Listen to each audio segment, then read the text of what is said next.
안녕하십니까, 알림이 황희두입니다. 시작하기에 앞서 유튜브 커뮤니티에서도 말씀드렸듯이 내일 예정됐었던 제 재판 선고가 2주 뒤로 밀렸다는 소식을 먼저 전해드리려고 합니다. 그래서 6월 16일 수요일 오후 2시에 열린다고 하는데요. 그간 선고 일정을 물어보신 분들이 많이 계시기에 혹시나 해서 소식 공유드립니다. 본격적인 주제인데요. 지금 윤석열 씨와 한동훈 씨가 엄프를 어설프게 하다가 많은 시민들한테 제대로 혼쭐 나고 있는 상황입니다. 먼저 윤석열 씨 같은 경우에는 본인 장모가 누구한테 10원 한 장 피해준 적 없다, 이런 주장을 했다가 보시다시피 댓글이 무려 10,000개가 넘게 달린 상황인데요. 중요한 건 오후 2시에 올라온 기사인데도 불구하고 10,000개가 넘는 댓글이 달렸다는 것은 어마어마한 역풍을 맞았다고 볼 수밖에 없는 겁니다. 오히려 본인 장모가 사기를 당한 적은 있어도 누구한테 10원 한 장 피해를 준 적이 없다고 주장하고 있는데, 본인 장모는 비즈니스를 하던 사람일 뿐이라고 강조했다고 하네요. 본인의 주장이 곧 진리입니까? 아니, 누가 보면 본인은 마치 신인 것 같습니다. 검찰총장으로 있을 때도 본인의 얘기는 절대적 진리고, 조국 전 법무부 장관을 난도질할 때는 본인의 절대적 판단이 그저 진리처럼 보여지듯이 언론에다가 얼마나 말도 안 되는 소리들 했습니까? 그러더니 지금은 또 저런 식으로 엄풀하고 있네요. 현재 철저한 검증을 예고한 상황에 대해선 본인이 약점 잡힐 게 있었다면 아예 정치를 시작하지도 않았을 것이라고 주장하고 있는데, 저 말을 어떻게 믿으라는 건지 모르겠습니다. 대놓고 윤석열 장모, 부인 김건희, 그리고 나경원, 그리고 본인 패거리들 철저하게 감싸졌던 상황에 많은 시민들이 계속해서 문제 제기를 하고 있는데도 불구하고 오로지 민주진영을 향해서만 칼날을 휘두르고 있는 거 아닙니까? 대표적으로는 조국 전 법무부 장관 가족이었고요. 아무쪼록 윤석열 씨는 계속해서 표적 수사를 받는 피해자란 식으로 일관된 입장을 보이고 있다고 하는데, 이게 참 웃긴 거죠. 그럼 지금 조국 일가는 표적 수사를 받은 피해자 아닙니까? 여기에 대해서 어떠한 해명도 반성도 사과도 안 하고 있는 상황이죠. 정의를 위해서 칼날을 쑤셨다, 이런 식으로 정당성을 확보하려는 것 같은데, 정작 본인 주변 사람들에 대해선 어떠한 관대함을 베풀었는지 우리 시민들은 두 눈 부릅뜨고 쳐다보고 있었고, 그 과정들을 똑똑히 기억하고 있다는 겁니다. 이에 네티즌들은 빵 터졌는데요. 본인도 70번 압수수색하고 7촌 8촌 한번 제대로 털어보자, 이 댓글이 무려 10,000개가 넘는 추천이 달릴 정도였습니다. 아주 오랜만에 보는 추천수인데요. 그만큼 많은 시민들이 분노하고 이 댓글에 공감을 하고 있다는 거고요. 장고 위조는 남에게 피해를 주려 한 게 아니고 스스로 피해를 입기 위한 자해냐, 한마디로 그 장고 위조는 뭐로 설명할 거냐, 이런 반응이고요. 참 뻔뻔하다, 범죄자를 착한 사람으로 포장을 무식하게 한다, 아니 어떻게 이런 사람을 대한민국 대권 후보로 추천하냐, 반성해라 기레기들아, 이런 비판의 목소리들이 이어지고 있습니다. 아무튼 검찰에선 윤석열 장모에 대해서 3년 구형을 했는데 이마저도 약하다는 반응이 대다수입니다. 그런데 지금 윤석열의 발언대로면 장모가 10원 한 장 타인한테 피해를 준 적이 없다고 하는데, 철저한 뼛속부터 검찰주의자 윤석열은 본인이 불리한 상황 되니까 저렇게 검찰을 부정하는 겁니까? 아무튼 본인은 그러든 말든 저렇게 장제원 씨한테 전화를 걸어서 결심 섰다, 좌고우면 안 하겠다, 이런 입장을 밝혔다는 게 방금 전 단독으로 기사가 나왔고요.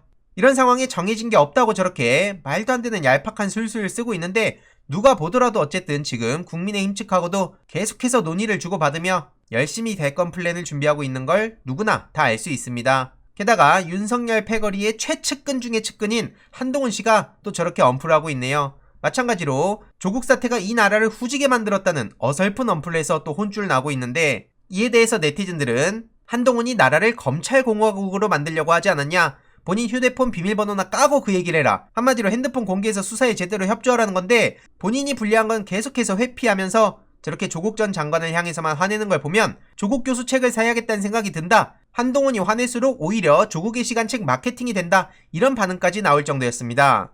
장용진 기자도 오죽하면 분노해서 페이스북에 글을 남겼는데요. 당신 핸드폰이나 까라, 그렇게 할 말 많은 당신은 왜 안 까고 있냐. 최민희 전 의원 또한 반사한다며 이렇게 말 잘하는 사람이 핸드폰 비밀번호 몇 자리는 왜 말을 못하냐, 이런 의구심을 가질 수밖에 없다는 것이죠. 뭐가 그렇게 잘났다고 지금 저렇게 엄풀하는 겁니까? 본인 핸드폰조차 제대로 까지도 못하면서 나라 타령하는 거 우습지 않습니까? 이해로도 다양한 기사에 수많은 반응들이 대부분 한동훈 당신 휴대폰이나 열어라, 결백하다면 뭘 숨기려고 그러는 거냐, 그리고 이동재에 대해선 왜 고소를 안 하는지도 모르겠다, 이런 반응들이 이어지고 있고, 특히 현직 검사가 수사관 요청에 핸드폰 비밀번호 안 알려주면 앞으로 범인들 수사 어떻게 하냐, 이런 반응들도 이어지고 있습니다. 한동훈 입장에선 조국 전 법무부 장관이 마음에 안 들겠죠. 이번에 나온 조국의 시간에는 윤석열이 총장 직후에 한동훈 중앙지검장 요청했다, 그래서 어이가 없었다, 이런 반응이 담겨 있다고 말씀드린 바 있습니다.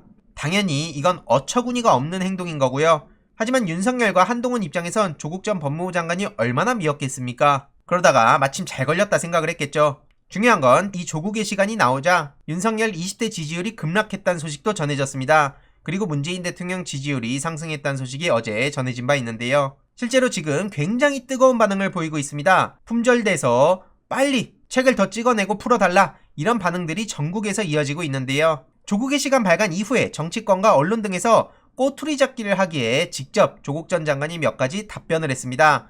일단 조국의 시간, 왜 일방적 주장을 책으로 내는지 모르겠다 라는 질문에 대해선 이 책은 주장 이전의 기록이라는 거고요. 다들 아시다시피 2019년 하반기 이후에 언론은 기계적 균형조차 지키지 않았습니다. 그리고 검찰의 일방적 주장과 미확인 혐의를 무차별적으로 보도를 했기에 늦게나마 책으로 최소한의 자기 방어를 한 것이죠. 여기서 누가 뭐라고 할 수 있습니까? 그리고 검찰 조사에서 진술 거부해놓고 왜 책을 통해 말하냐? 라는 한동훈 같은 그런 질문에 대해선 책 283페이지에서 285페이지를 보고 질문해라. 그리고 이런 질문하는 사람들은 예전에 황교안 씨가 진술 거부를 했을 때 비판하지 않았던 점을 꼬집고 있고요. 그리고 법적으로 유죄를 인정해야 반성인데 그렇지 않고 변명만 하는 거 아니냐? 이런 질문에 대해선 민주주의 사법체제의 원리를 부정하는 어이없는 비판은 답할 가치가 없다고 선을 그었고요. 검찰 공소장이 진실인데 다른 주장을 해서 여론을 호도하고 있다는 얘기에 대해선 검찰 공소장이 어떻게 최종적 진실이 되냐? 검찰의 공소장은 검찰의 일방적 주장이나 마찬가지인 겁니다. 그리고 왜 이 시기에 책을 내냐는 질문에 대해서는 그러면 발간 시기를 누구와 의논해서 결정하라는 건지 알 수 없다는 거고요. 만약 민주당 대선 후보 경선 돌입 후에 내는 게 더 낫다는 거냐?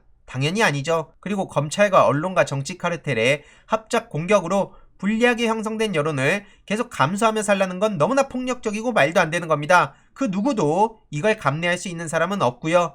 그렇기에 최대한 빠르게 입장을 밝힌 것으로 보입니다. 조국 전 장관은 정무적, 도의적 책임에 대한 사과는 여러 번 했습니다. 비판 또한 겸허히 받았고 앞으로도 받을 것이라는 거고요. 하지만 법적 책임에 대해선 계속해서 다툴 것임을 밝혔습니다. 재판에 성실히 임하면서 소명도 하고 호소하는 것에 전념하겠다고 입장을 밝혔네요. 다들 기억하시겠지만 절대로 이 장면을 잊어서 안 됩니다. 한국 언론 신뢰도 4년 연속 꼴찌한 이유가 뭐겠습니까? 문재인 대통령께서 질문할 기회를 줬는데 오히려 문재인 대통령한테 탓을 하질 않나? 저 집 앞에선 낄낄대면서 말 같지도 않은 소리 남발했던 거 절대로 잊어서 안 되고요. 70여 곳의 압수수색을 감내할 수 있는 사람이 도대체 대한민국에 어디 있겠습니까? 그럼에도 불구하고 그냥 기승전 조국 탓하는 거 저는 너무나 무책임하다고 생각하는 입장입니다. 그리고 이런 플래시, 윤석열, 한동훈 같은 사람들한테 한번 터뜨려 보시길 바랍니다. 왜 그들의 집 앞엔 찾아가지도 않고 그들한텐 검증이 아니라 오히려 윤석열의 말을 따옴표를 따서 보도해주는 것 자체가 저는 너무나 편파적이라 생각하는 거고요. 그렇기에 누구라도 조국 전 법무부 장관 입장에서 얘기를 해줘야 되는 거 아니겠습니까? 아무리 제가 이렇게 떠든다고 하더라도